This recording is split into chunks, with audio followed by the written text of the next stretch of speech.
Good evening. Every family has stories to tell, but how do these tales translate beyond our lounge rooms and our kitchen tables? How can we use our family stories to better understand our own lives and to help other people understand their own experiences? It's a delight to see so many of you here at the library, whether you're with us in the room or joining us online. Tonight, we're here to hear from a panel of writers about their family stories in an event that we've called Memory to Manuscript, Publishing Family Stories.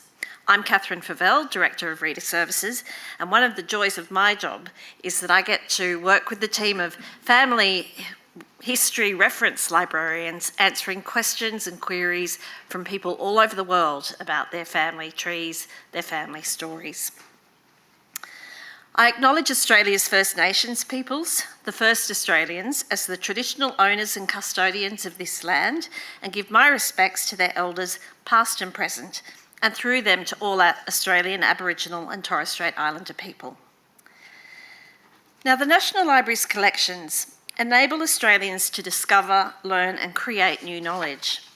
Because of this, our collections and services support research and scholarship undertaken by family historians, creative writers, professional researchers, and sometimes those whose practice combines all three. Tonight, we're delighted to be joined by a stellar panel of authors who have shared their family stories in a range of interesting and creative ways.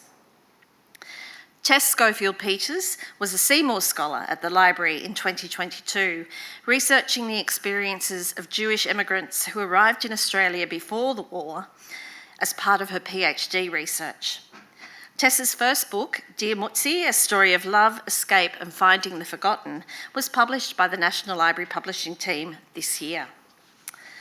André Dow's debut novel, Adam, won the New South Wales Premier's Literary Award for New Writing and was shortlisted for both this year's Miles Franklin and Prime Minister's Literary Awards. We are all on tenterhooks because the Prime Minister's Literary Awards will be announced here next week, and André, we're wishing you all the best for a wonderful evening. Sam Vincent is no stranger to the Prime Minister's Literary Awards either. Sam runs a cattle and fig farm in the Yass Valley, and his memoir, My Father and Other Animals, How I Took on the Family Fun, won the Prime Minister's Literary Award for Non-Fiction in 2023. Leading the conversation is someone who probably needs no introduction. Virginia Hassegger is well known to us as a journalist, academic and National Library Petherick reader, and she'll be leading the conversation tonight. Please join me in welcoming Virginia, André, Tess and Sam.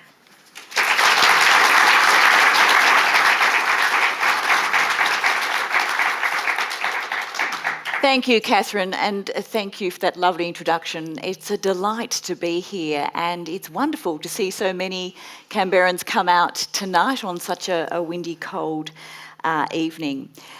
Well, I'm very excited about doing this conversation tonight. These three books have fascinated me, and I've been carrying them around with me for some time. They're very different, and yet there are some themes that run throughout each of them that are similar. Each of the books deal with family where a father or a grandfather is centred. But each work, I think, also tells us a great deal about the writer.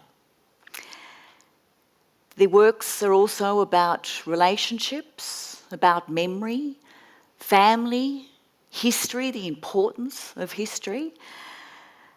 They're also about living memory too, and the challenge between what we remember and what we forget, and why we forget it. I thought it was very interesting that, as I said, each book centres on fathers or grandfathers rather than women, but women are in the background of each of these works, and I want to talk to the authors about that too, how they provide a sort of support cast in really interesting ways. But because the books are so different, I'm going to do something a little bit unusual. I'm going to ask each of the authors to describe how you describe the book, what you say it's about, and who it's about. Now, André, I'll start with you, because you're closest to me. Yours is particularly challenging, I think, to describe simply. So how do you describe Anam? Thanks, Virginia. So it's, I call it a novel that's loosely based on the lives of my grandparents, and in particular on the life of my grandfather, who was a political prisoner in Vietnam. And if I have longer, I sort of say, well, it began as a non-fiction project, a sort of straightforward family history, and then along the way I realized that I was unable to capture the truth about my family, and that in fact any one truth would be reductive, and so I was attracted to the novel form as something that would allow me to think through why we remember things, what we leave out necessarily when we remember, and what we make up as we remember as well. André, can I ask you, when you were first speaking to a publisher about your manuscript, your book, did you have anything in mind that you could use as an example of the sort of book it was? Well, it's a difficult question because I took so long to write this book. I've been talking. I made the mistake of talking to everyone to say to everyone, I'm writing a book for many years, and bad mistake. Bad mistake. Every that. time they see you, how's the book going? Have you finished it yet? Especially when you tell family that you're writing about them, of course, that leads to the inevitable question.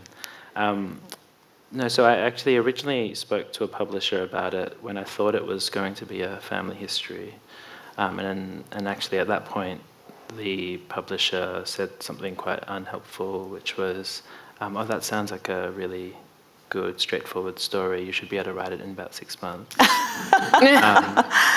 Great. And when I couldn't, I felt like a failure, and I thought that I wasn't cut out to do this thing. And so that took a few years to work through. And so when I came back to it, I really actually thought that I was writing it just for myself, and that was the way that I got through it, was to say, actually, I'm not thinking about some imagined audience anymore. That was the thing that was stopping me from being able to actually sit down and write what I wanted to write, which then made it sort of tricky to talk to publishers about, because when they said, well, what kind of book is it? Who do you think it's for? And I'm sort of thinking, it's really just for me. But obviously you can't say that to a publisher. So yeah, that was sort of how that conversation That's went. interesting. So it sort of freed you up once you let go of that initial conversation suggesting that it was straightforward, and when you decided no, it was for you. So letting go of trying to fit a particular form or format and freeing you up somewhat, did that free up the writing? Absolutely, yeah. It meant that I didn't have this reader over my shoulder saying, this doesn't make sense, or, I mean, there were all sorts of voices going on. I mean, there still are. But I think accepting that I had failed, and that I had failed multiple times to produce different kinds of books. So it wasn't just the family history.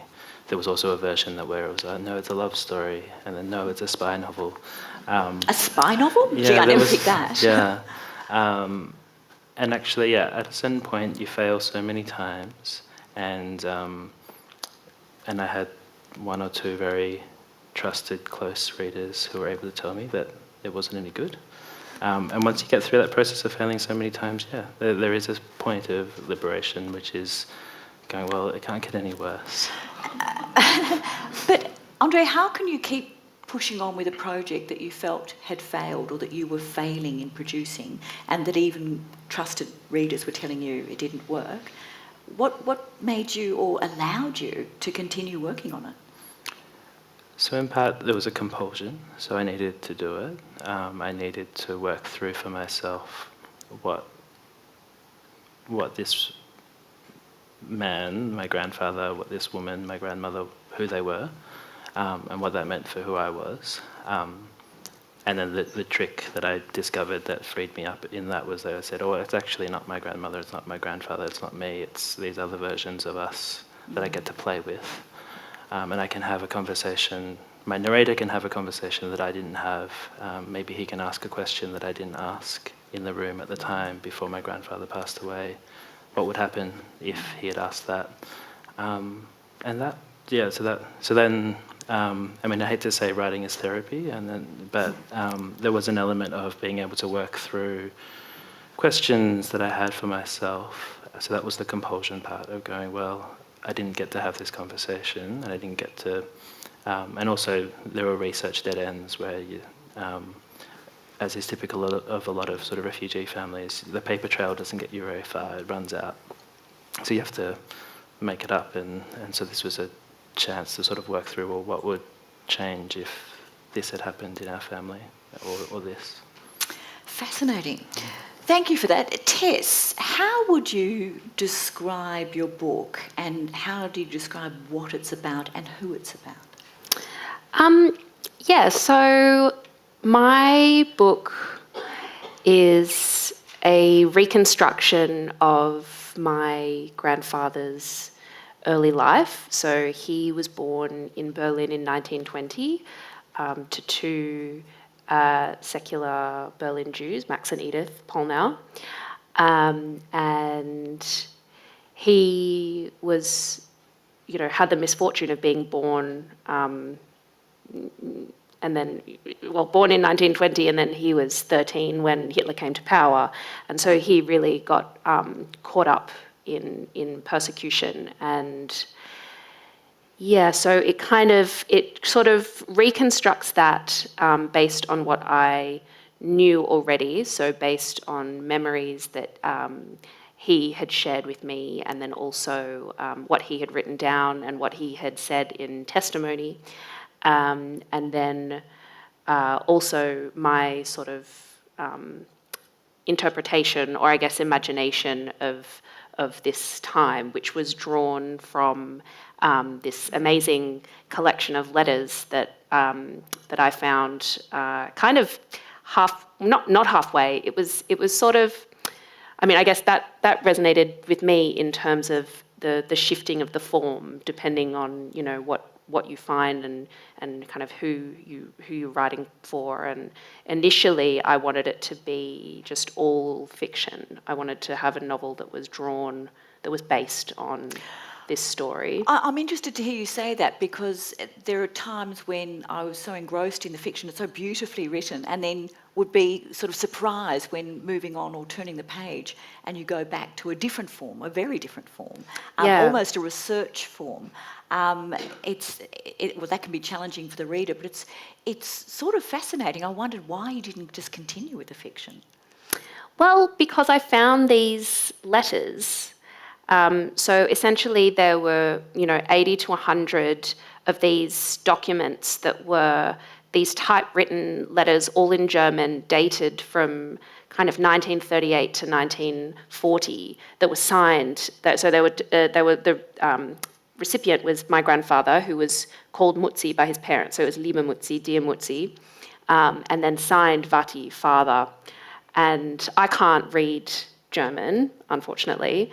But I knew when I found those that I had stumbled across something really incredible that really did change the whole course of the story, because once I had them translated, it was just this sort of portal into the sort of personalities and the daily lives during this time of these people who I'd only really ever known as these kind of spectral pictures, really, in my grandfather's house.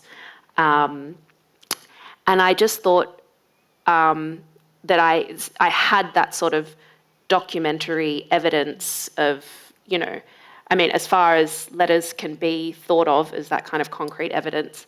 And they really became then the narrative tranche. And I found that, of course, I fictionalized the scenes that I wrote, but they're very heavily based in what was written in the letters and what I had found. It's fascinating too, though, then when you at times include Q&A with Harry, where you literally include what your question was to him and how he answered, which was almost like, the notes of a journalist, I suppose, and you've included that in the story. And I actually found that very rich because it sort of exposed the way he responded, and I guess, makes us think as a reader more, or it makes us think even harder about how you then use that material or how it reflects on what we're reading in the letters, etc. That was actually very clever. Was that, was that something that you chose to do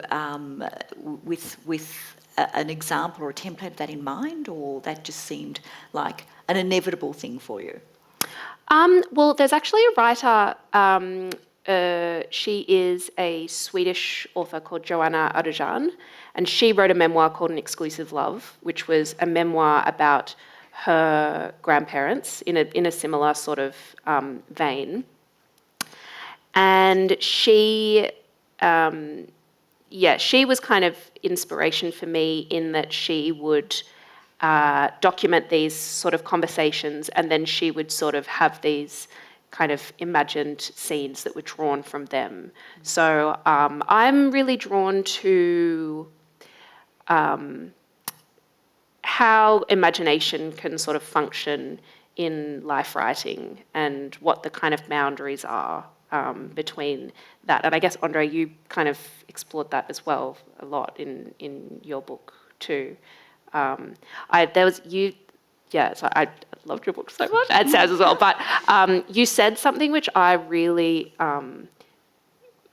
which really resonated with me, which is when you were, you have a scene where your narrator is speaking to your grandfather and you say something along the lines of, I am listening to myself listen, and sort of there's that layer of kind of interpretation as you're speaking, and you're kind of narrating over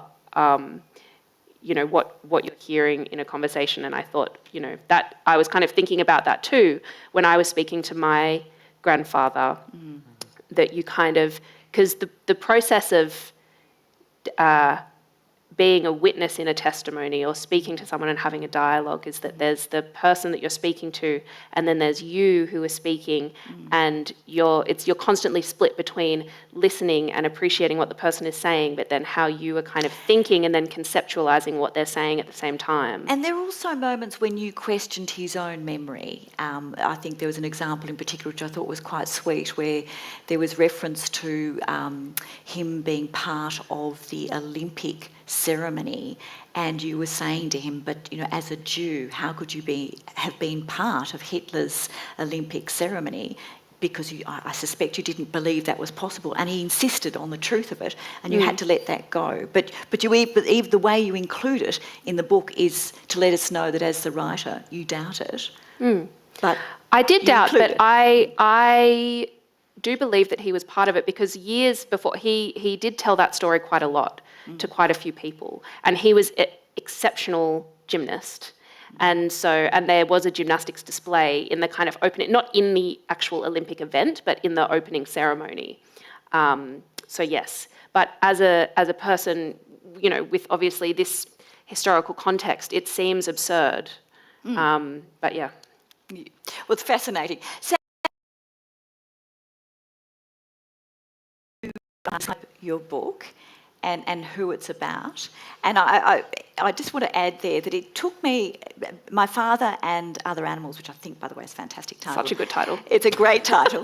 But every now and then I had to remind myself that there is a subtitle there too, how I took on the family farm, because your father dominates the book, but you're there too. Yeah, so I guess the subtitle is the easy way of explaining it. So broadly, it's a memoir that recounts the 6-7 years in which I worked with my dad part-time on our family farm and underwent this transformation from being someone who never thought that I would have a future in farming to then really enjoying it and wanting to take over the farm and ending up living and working on the farm now, and my parents are no longer working on the farm. But within that, there's a few different threads. So I see it as a love letter to my dad. I really didn't know him that well until I started working with him. Not that there was anything majorly wrong with our relationship. I think he's just typical of a lot of boomer men, especially rural and regional Australian men who don't really talk that much to their children about their lives. And you didn't think you were doing much with your life. Yeah. And I kind of came to discover a lot about him that I didn't realise, that he was quite a maverick and a gentle, environmentally focused farmer. So then there's this other thread in the book which is more kind of conventional journalism about how we grow food and fibre in this country, and whether there's a way of doing it more sustainably. But I knew I couldn't just write about that, it'd be too boring. And so I was trying to kind of smuggle in these ideas couched around the memoir stuff. And then most of the book, actually, we've talked a little bit about models and inspiration. So I had this very clear model for this book. It wasn't a memoir. It's a book called Heat by Bill Buford. He was the New Yorker magazine's fiction editor, and he quit to work in a kitchen in New York, and he ended up loving cooking. But he wrote about this kind of esoteric world that's behind closed doors while he was doing it. And I was trying to do the same thing with farm work. I feel like Australia is a very urban country that clings to this outdated image of itself as being rooted in rural Australia, and yet most of us drive past farms and don't really know what happens on there. So I was trying to really write about that while I was actually learning how to build a fence or castrate a bull calf, something like that, I was trying to put my journalist hat on and take notes about what I was seeing. And initially I'd already been doing that for myself. So when I started working with my dad, I was taking notes because I was so clueless. I wanted to remember I remember learning how to tie a figure-8 knot, which is how you link two bits of wire without joiners, and I was really bad at it, and I was drawing all these diagrams.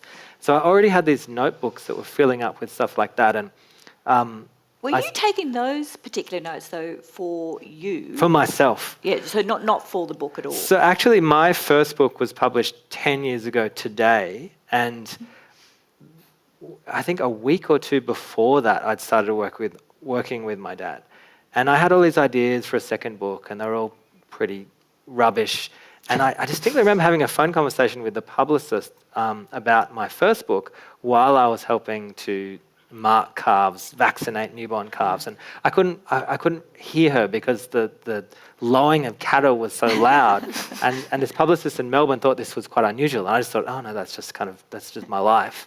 And then I remember talking to the editor of my first book a few weeks later, and he was saying, what's happening in your life? Like, you really want to write another book? Well, tell me what are you doing? And I said, I've started working with my dad on the farm. He hurt himself, and I have to kind of help him out. And he was like, well, that's pretty interesting. Why don't you write about that? And it hadn't actually occurred to me to write about it other than just for notes for myself until that point. So when you did sign a book deal, it was years before you actually started writing the book. Yeah, so there were a few years between. So I was working on the farm for a few years, and then I think I signed the book deal in 2017. And then for years I was just filling notebooks with this kind of first-person observation stuff about what I was seeing, a few memories, things like that. And then, yeah, there was never any pressure when I would produce the book. I think we said like 10 years after it was signed, and the pandemic really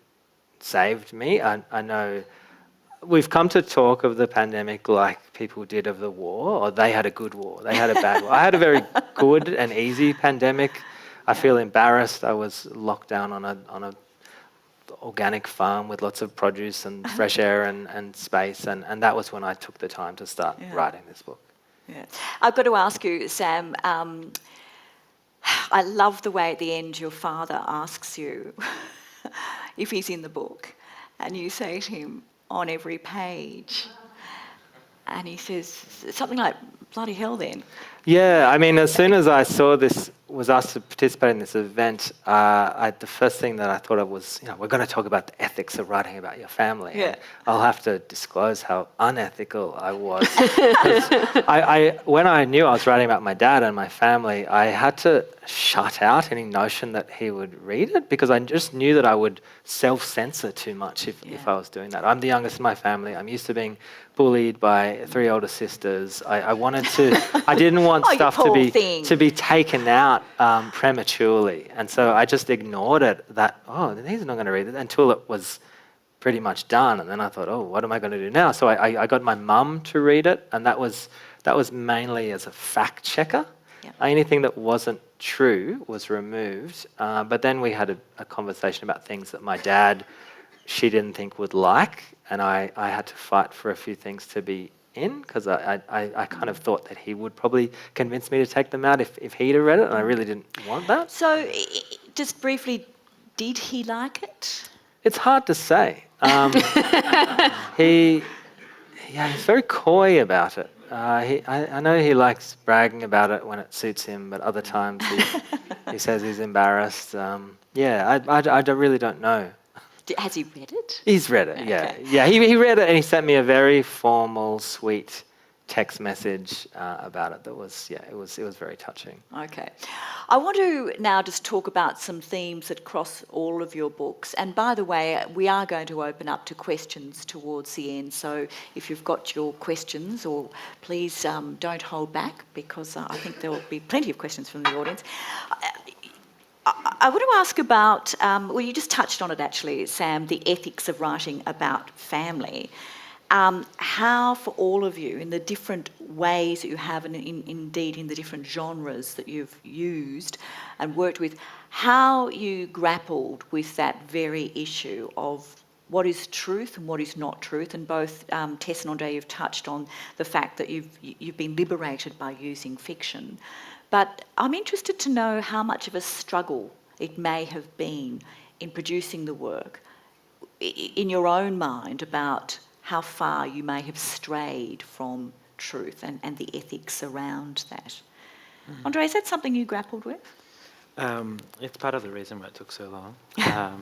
Actually, I mean, I had a similar process to what you were describing, Sam, in that I made the decision that I wasn't going to share the manuscript with my family until it was locked off. So I gave it to them before it was published, but I sort of said to myself, I can't honestly say that I'll give them this manuscript and that I will change things if they ask for them to be changed.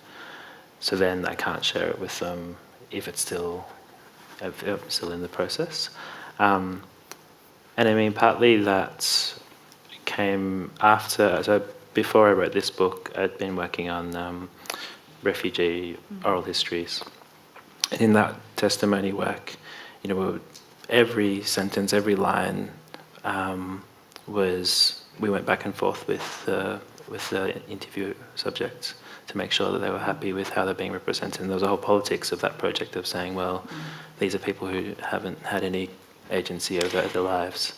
So then I switched to this book about my own family, in a way. And that was so partly I thought, I'm just being really unethical here, after having spent a whole lot of time developing a very rigorous ethical framework. Did you really feel it was unethical, or is it more about that you were swapping around or playing with genre?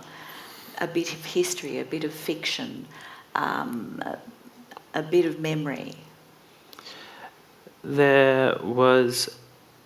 I came to realise that there was a fundamental selfishness to the project of writing this book, and there had to be.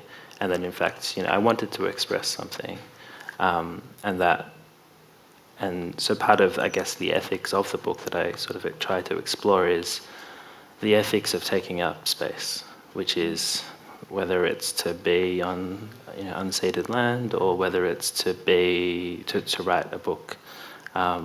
So that you're always, to stake a claim to space is always to sort of exclude, at least to some extent. And there's better and worse ways you can do it. But I think there was, at its core, there's something selfish. And what I realized so my ethical response to that wasn't to say, let's pretend that that's not there, but instead let's push that as far as I can go, and to say, well then these are all my choices. And that's, so when you asked before about the liberation or the freedom of fiction, that's what it felt like at first. And then I realized, actually, now that it's fiction, I'm on the hook for everything in here. I can't say about anything in that book, oh, it's in there because it happened, so it's true. That in a way can, in some instances, be a way to slide out of your choices, or to wriggle out of being responsible. And so I came to see the fiction as a way of holding myself responsible in that, family, so. It's interesting to hear you say that it was, fundamentally a selfish process, or it had to be, for you to do this, to finish it, and to be liberated in a way that gave you the ability to write as you needed to write. The narrator, and I keep wanting to say you because I know many of us will keep thinking of Anam as being non-fiction, but the narrator at times, I think you've captured that writer selfishness quite very, very well, such that his own self-reflection about the selfishness of what he's doing, those long periods in the library, ambling, looking out the window, and acknowledging that his life is one really of great privilege, sitting there in the beautiful Cambridge Library. Was that deliberate to try and reflect, in fact, that selfishness perhaps you felt yourself? Yeah, so I hope that's where the gap between me and the narrator is there, in that I tried to turn up. I think that there are times, obviously, when like my narrator, I had a young daughter when I was writing the book, and so there is, at a very real domestic level, a selfishness to say, I'm going off and writing a book today while you look after the baby, right? Like there's no way around that. But I tried to turn that up in the book to sort of sharpen that, and I guess the book hinges on really the narrator realizing that he's been sort of agonizing over his grandparents for all this time, and then actually he has a family, and then the choice not to abandon the project about the grandparents, but how to make that project somehow do something for his partner, for his children. And it's sort of, getting out of that rut of being stuck in the past, and reorienting towards the future. I want to ask you all about the purpose, and we've touched on this, but let's just go a little bit deeper on the purpose of writing about our family, our elders, as a way of also writing about our own lives, which is quite interesting. Tess, particularly in your case, your grandfather had such an incredibly rich experience, and in many respects an heroic life. The trauma that he experienced as a young man at 18 or 19 is just unthinkable to most of us. But I couldn't help but wonder too whether your fascination, and this really applies to all of you, but whether your fascination with his story was a way of giving, and your family story, giving a deeper meaning to your own life, as in your own family existence. And is there a sense of justifying, again, your privilege and comfort by really examining that difficult life? Yeah. Well, I guess I always wanted to... I guess the project kind of came from this really immense curiosity I had about Harry's early life and how that impacted the man that he became. And I do write that, he kind of had many different lives in a way. Like he was Mutsi when he was a child, and Herman as a teenager, Harry when his name was anglicised, and then doctor, and father, grandfather. And I only knew him as a grandfather, so I only knew him in this kind of last phase. And he was a different man to many different people, and so I wanted to find a way to kind of reconcile my relationship with him, I guess, which was not extremely close. He was a very doting grandfather. I mean, he was an amazing grandfather, but he never really let you too close. And I mean, I had much more luck than my mum in being able to ask him questions, because I think, he was a lot more tender with his grandparents and would kind of offer more. And especially in his later years, when I took on more of kind of like a carer sort of role, and that was sort of the most time I'd ever spent consistently with him was, like a couple of times a week I would visit him in the nursing home, and we would just kind of talk. Do you think he found it a little easier to talk to you than his own daughter, your mum? What do you think? She's in the audience. Yes, no, I think so. Because I of think that so. generational divide, though, I think it's quite, there's a certain distance there, because yes, it does become quite apparent that you really he's really opening up to you. Whereas at one stage you say about your mother, I think when you're helping her or you're going through the boxes because she's preparing to move, and in fact when you find some more material, and she says at one stage, I didn't talk to him about that, or I never asked him that. He never spoke about his experience in the Holocaust. In fact, Lynn, his partner, the first time she ever heard anything about it was when she was in the kind of next room and he was recording his testimony. And I think he would say, little things, like one kind of anecdote that always is kind of like family lore almost, is that when he returned home to the flat in Berlin after he'd been imprisoned in Buchenwald, that his father, Max, he opened the door and said, "Oh, well, at least they gave you a proper haircut." Because they shaved his head. So he had this sort of way of,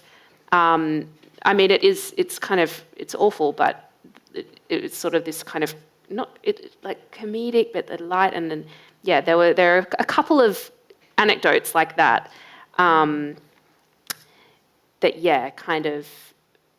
it was more those sort of little fragments of story. And that to me is such an incredible scene to have your son just turn up on the doorstep after experiencing, the 18-year-old son after experiencing that, and then to come out with that. I mean, it's such a sort of window into his character. And so for me, immediately, I'm like, oh my gosh, like I want to just write that. But then again, when you think about, transforming these kinds of memories into writing, there are all these sort of choices that you make about how to sort of do that in a way that lets the reader know that it's your kind of interpretation of what happened. Yeah.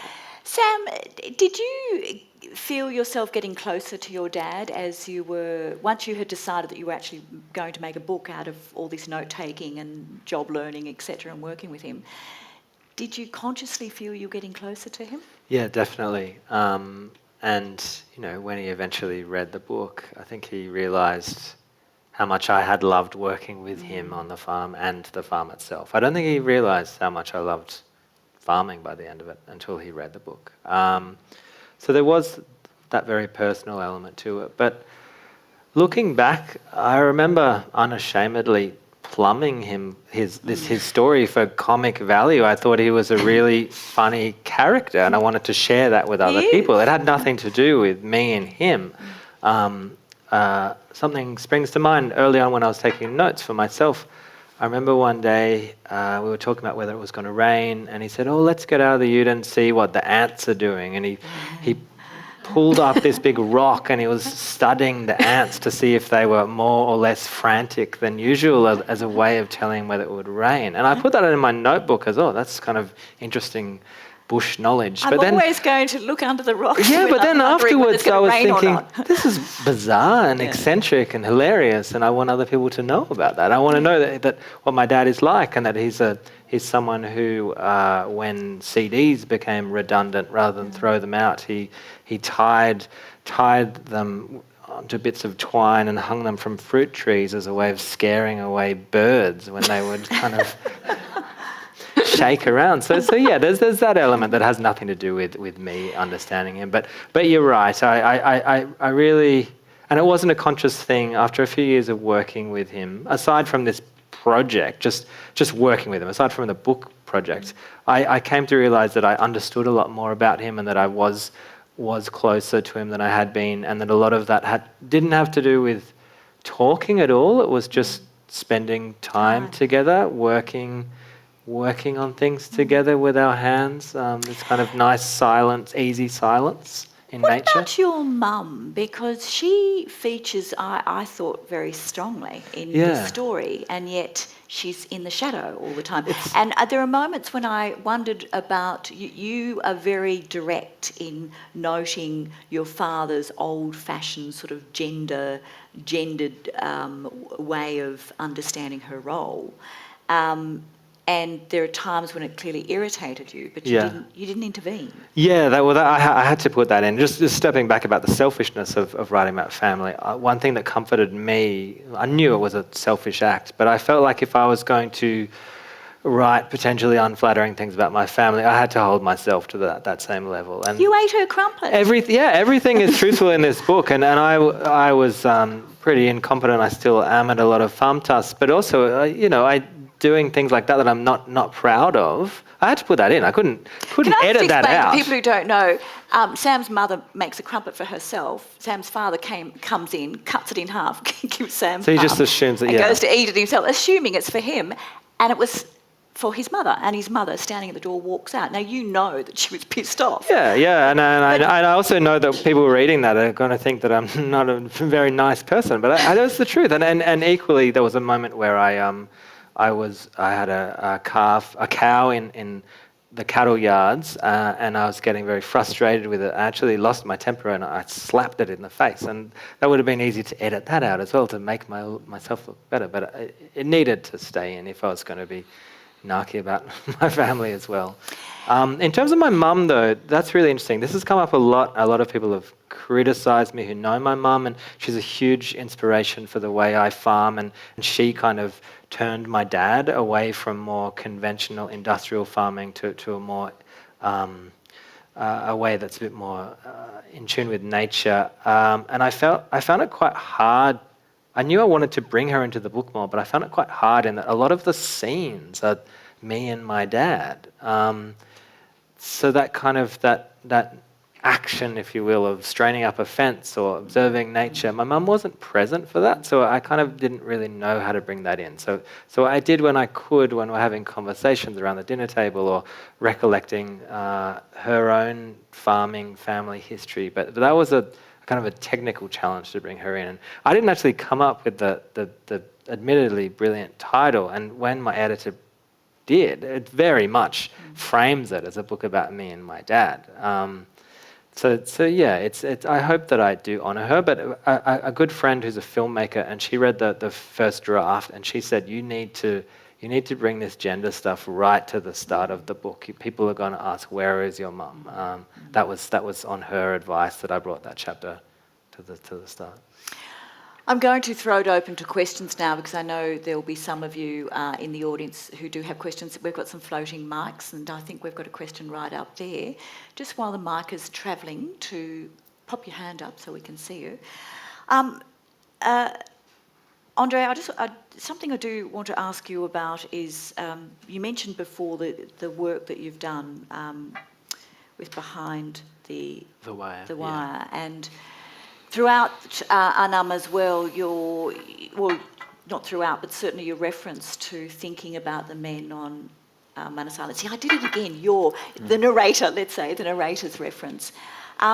It did make me think too about just, again, your own position as the grandson of this rather extraordinary man, Vietnamese man who spoke Vietnamese and French, was living in Paris when you got to meet him, and you were brought up as the next generation, or the grandchild's generation, speaking English, certainly not French. That those differences when dealing with your grandfather, did that heighten the fact that, or a sense that you, despite your own, having the experience, the family experience of being immigrants, you had a much easier path, a sort of a seamlessly easier path, such that you could float between your Vietnamese and, of course, Australia and English, etc., whereas he was not able to do that, particularly in France. I mean, my parents were and are fond of reminding us that we've had it very easy. So, there's no forgetting that. I mean, my grandfather, one of the reasons why he was so fascinating to me was that, so in terms of that ability to flip between worlds, which is my privilege, most of my family, as you say, were unable to pursue the things that they wanted to do when they were resettled, whether here or in France, and had to work with this other language and those kinds of things. I think the thing that I found extraordinary about my grandfather was that there's a moment in the book where the narrator kind of turns around and looks at his grandfather's bookshelf for the first time, and he realizes, oh, there's William Faulkner on there, and that's one of the things that I made up and didn't make up. That's one of the things I didn't make up, and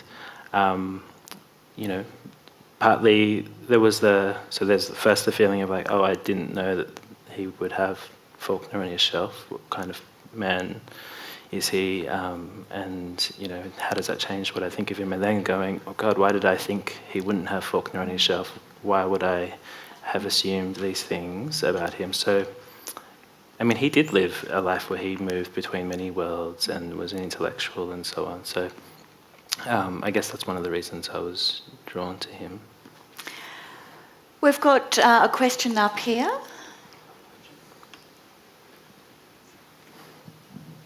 I've got a question for André, Tess and Sam. I was just wondering, reading the books, that place was a big part. And I was reading, André, a place you have every right to be where you need not be embarrassed. And I was just wondering, because Sam's, it's actually a physical location, but in Tess and André's, it's more an emotional place that sometimes it's left and it's all in a memory. Fascinating. The issue of place, the importance of place. And also, Sam, for yours too. Place is a character. It's a huge part of my book, and I wrote about a place that I thought I knew well, but it was only when I started to learn how ecologically and historically, going back thousands of years, when I was learning about the First Nations history of what is now the farm, that I realised I didn't know it at all. And so, yeah, I was definitely writing about how I got to know the farm as I got to know my dad, and viewing it from different angles.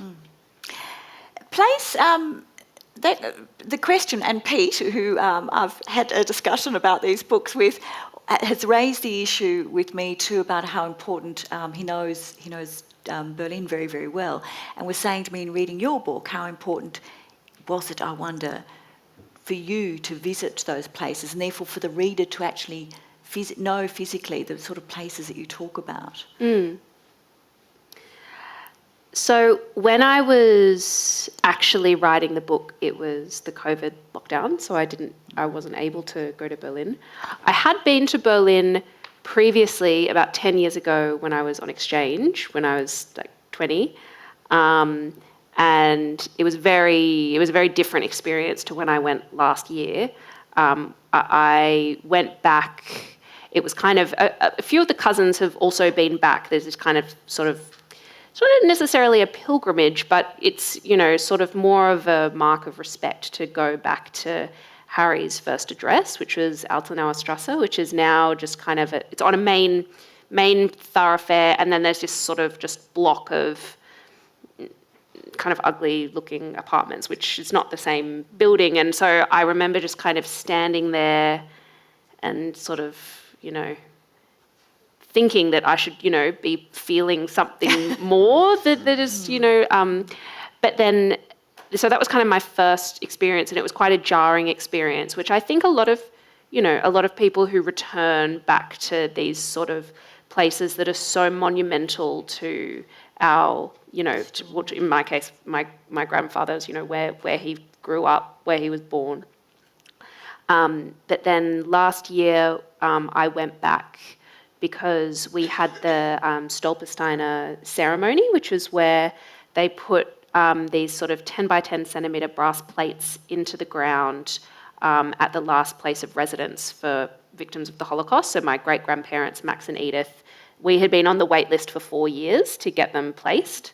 And so on their at their last place of address, which was Johannesstrasse, Acht, there's 2 plates that say Max and Edith. And so the ceremony was, it was really beautiful. Again, quite a jarring experience because it was this ceremony, this memorial ceremony, which was kind of like a funeral for us. And I'm not Jewish, but there we had the Kaddish sung and performed.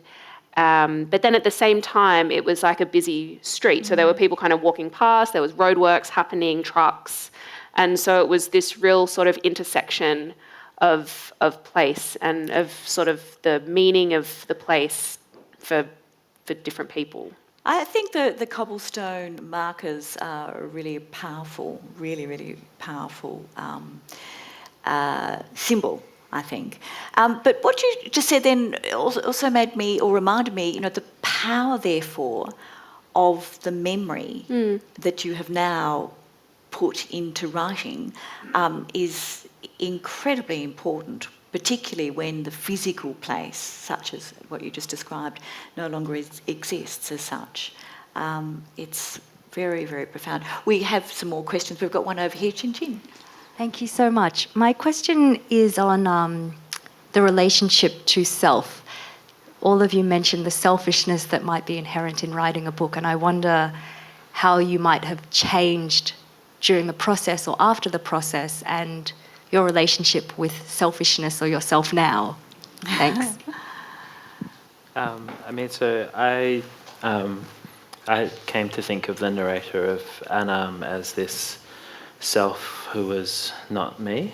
And so, as I sort of alluded to before, this narrator became a site for me to experiment, to give voice to thoughts that I would not yet attribute to myself. And in that process, I suppose I started to become more like my own narrator, in a way. And so, before we started, Virginia, you asked, to what extent is the book fictionalized? And, often people are really interested in that question. And I suppose I find that hard to answer because certainly as far as that narrator is concerned, he and I have kind of been interwoven through the act of writing. And so, so I guess that's sort of my sense of self in Anna. Do you have a strong sense of self in your book, Tess? Because you're very present in it. Yeah, that was. I found it quite tricky, I think, because as soon as you put I into a piece of writing,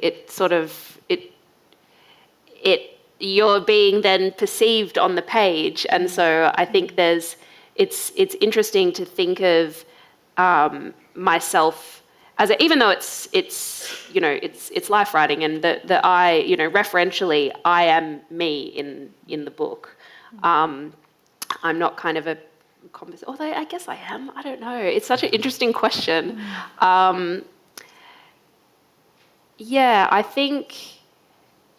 I guess that's why I sort of decided to do that in terms of just making it more kind of novelistic, and to have those sort of fragments is to kind of demonstrate that it was sort of my kind of interpretation of what happens. And I think it was important to me to kind of be transparent about the kind of anxiety I felt about representation, and about kind of, characterizing and reconstructing these people who I'd never met. And I guess, in terms of sort of selfishness, I guess there is. There's so much of the story that I had the power, because I was the writer, that I kind of left out, and I sort of framed it in a way because I wanted to show the story of my great-grandparents, and that was what was important to me. But, if someone else had written it, or if, my grandfather had written it himself, it would have been very different. Yeah. In the last few minutes that we've got, I want to ask all of you very briefly to share with us, what advice would you give to people who are thinking about writing about family? All of you have spent a long time on these projects, 7 years, I think 8 years, Sam, was yours. And how long was yours, Tess, in order? Officially writing, probably like 4. Okay, about 4 years, but obviously a long time thinking about this. And André, you've told us 10 years. Now, these are significant chunks of one's life. But what would your advice be to anyone out there, a writer who's thinking about writing about their family? Sam, you can go first. Yeah, I definitely had the same approach as André, in that I waited until my book was in the proof stage, so it was much harder to change things. That's when I showed even my mum for the fact-checking. There's obviously different ways of going about it, but I know personally, if I had given every little bit of the book that was about my sisters or other members of my family, my mum and dad, for them to read as I was writing them, it'd morph into something that wasn't a memoir from my perspective. It'd be this kind of family story where everyone is coming at it from a different angle, and it wouldn't quite work. So I know personally, I definitely don't regret that decision I made that some people would think was highly unethical. But, normal families talk about this stuff around the dinner table. I had to write a book about it, and my family could see how I felt, and I had to share it with a lot of other people in doing so. Okay, so the message there, though, is to hold it close until that's just the end. Personal. I just knew the kind of brother and son I am, that I am pretty ready to please my family. There's one thing I changed in this book that was, so the book is entirely factual, and there was one anecdote that I remember so clearly. I'm 100% certain I had it correct, but my twin sisters made me take it out because it has to do with something so they now both work in child health, and it was some mistreatment of me when I was a kid, and they did not want their colleagues to know that they'd done this. Dear. So that was that was a combination of me being kind of reverting to my childhood self of being bullied by all the siblings of taking it out, but also I saw that point. And it's fascinating though, isn't it, with family, how we have this issue in my family too. There's 6 of us. We remember the same story differently. Yeah. And there'll be arguments around our dinner tables. No, that happened to me. No, it happened to me. Memories like that. And memoirs are subjective. This is my perspective of my version family. of my memory. Yeah. André and Tess, what would you advise to people thinking of writing about family? André? I mean, first I was just going to say that there's a scene in the novel where the narrator sort of reflects on the fact that he wasn't hugged as a kid, and one night, the only time I really realised that my parents definitely had read it was that my dad brought it up at dinner and said, "That's you," to my mum. And then I didn't really know what to do about that, and we didn't talk about it. But then I noticed that the next time I came over, my mum started to make a real effort to hug my kids. And so I was like, okay, so you just have to write a whole book, get it published, and then you can have these It's a lot conversations. of work to get that Yeah. hug, 10 years worth. Wow. But I guess the advice would just be to start tonight, start tomorrow. Too many people have come up to me after these kinds of things, and they've said, I too wanted to write something about my grandparents, my parents, but life has intervened, and so I think just get going. Start tomorrow. And the other thing was that when I had given up on getting it published and I was writing it for myself, I just told myself I would write 10 minutes every day. And that was just a sort of a daily practice that I would do. And you can always fit that in no matter what else happens. So yeah, get started and start small. How often did your 10 minutes stretch out to an hour or 2 hours? Sometimes, yeah, when the flow happened. But it was also great when the flow wasn't there and it just scrape through that 10 minutes and just go, okay, thank you, I can put it away. Well done, that's discipline though. Tess, what would you suggest or advise to people wanting to write about family? Well, in terms of the history and sort of the process of discovery, I mean, again, it's depends on what sort of history it is. But in my case, I found out some really difficult things about my family that I doubt my grandfather even knew about, kind of what sort of happened. And there is now such a huge sort of archive of all of this information, not just about the Holocaust, but yeah. So I found that at times I was quite unprepared for what I found out. So yeah, I guess my advice would be, I mean, the sort of research process, I found it to be really incredible because, I discovered all this stuff that I didn't know and that, helped to kind of fill in the silence that my grandfather had left about a lot of things. But also it was like quite a harrowing process at times. So I would just say sort of be prepared for that if you choose to, go down that sort of path, or if it's a traumatic history. So to be gentle on yourself. Yeah. Yeah, what great advice. Unfortunately, we're going to have to leave it there because our time is up, but I want to thank you all. We could talk for hours. It's been absolutely fascinating. Thank you to Sam and to Tess and to André, and over to you, Catherine. Thank you. What an amazing conversation that has been. I'm sure I'm not the only one in the room who is going to start tonight, start small, hold it close, and be prepared because you never know what the research process may uncover. Thank you all for a fascinating conversation. Before we go, of course, the bookshop is open upstairs, and if you haven't read these 3 wonderful books, now is your chance to grab a copy and have it signed by our authors tonight. If you're joining us online, you can always shop at the National Library Bookshop online too, so don't miss that opportunity.